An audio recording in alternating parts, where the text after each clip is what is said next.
L'opération Rameau d'Olivier, menée sans aucun humour, avec l'armée syrienne libre, un sobriquet pour des idéalistes qui s'abritent derrière ce sigle, aujourd'hui piétine.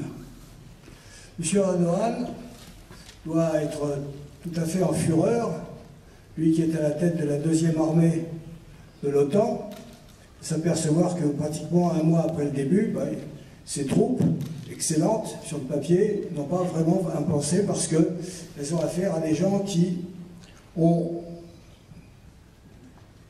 uniquement un choix: tenir, tenir, tenir. Alors, M. Erdogan est un monsieur sur lequel on s'est beaucoup posé de questions depuis ses débuts. Quand il était maire d'Istanbul, il a carrément dit ce qu'il estimait être son programme. Nos mosquées sont nos casernes, etc. En tant que membre du parti religieux de M. Erbakan. Par la suite, il se distinguera essentiellement, malgré les apparences à un moment démocratique, ouvert sur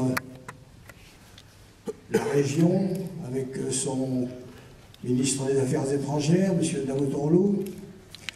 Et puis finalement, l'image qu'on a de lui-même, c'est qu'il a décidé une bonne fois pour toutes qu'il va se débarrasser de la césarienne culturelle pratiquée par Mustafa Kemal par rapport à la religion. Il ne veut pas d'un État séculier, il veut un retour au sunnisme le plus strict, et il rejoint uniquement Mustafa Kemal sur un nationalisme ombrageux dont les Kurdes, depuis 1924, font les frais.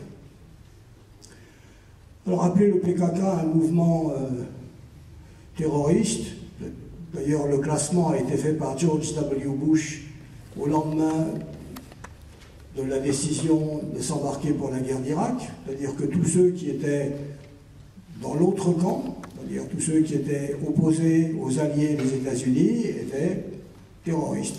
Par exemple, aussi bien les FARC que n'importe quel autre mouvement, les PKK, bon, ça tombait là-dedans. Dans la pratique, pour le stratégiste, le PKK est de toute évidence un mouvement de guérilla, parce que dans les années 90, il fallait à peu près 150 000 hommes pour essayer de tenir le sud-est de la Turquie. Donc quand il faut 150 000 hommes, on n'est pas en train de lutter contre des terroristes, on lutte contre des gens qui font une guérilla et qui, à l'occasion, pratiquent du terrorisme, de la même façon que l'État de M. Erdogan est un État terroriste, dans la mesure où il terrorise toute la partie de sa population qui n'accepte pas la politique qu'il mène sur tel ou tel projet. Aujourd'hui, il y a plus de 600 prisonniers politiques dans les 15 derniers jours, parce qu'ils ont élevé leur voix pour dire que bon, c'était peut-être pas une très bonne idée de faire cette offensive sur Afrin. Donc, son projet est très simple. Il l'a d'ailleurs annoncé avec une ingénuité qui l'honore.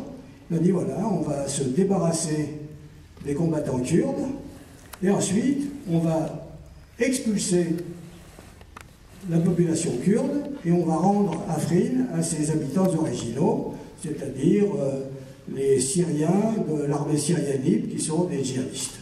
Voilà. C'est ça le projet. Bon, évidemment, il n'est pas particulièrement enthousiasmant.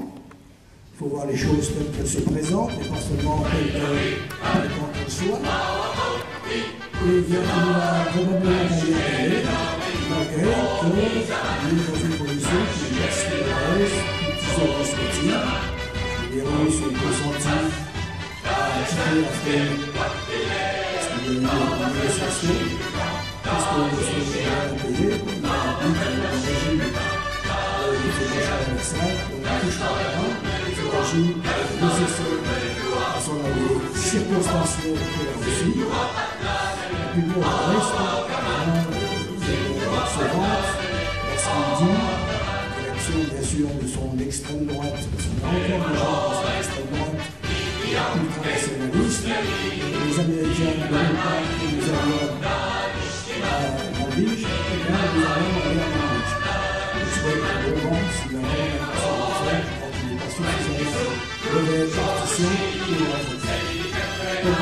général, l'Iran a une situation aussi